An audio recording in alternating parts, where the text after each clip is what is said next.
हमारी के जाम्बा अभी जाने तो दूर बाबा धाम्बा सुना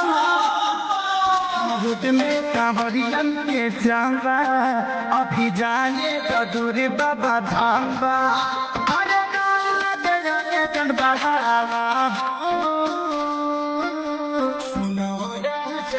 पीके गाजा तू बड़े चला पीके गाजा तू बड़े चला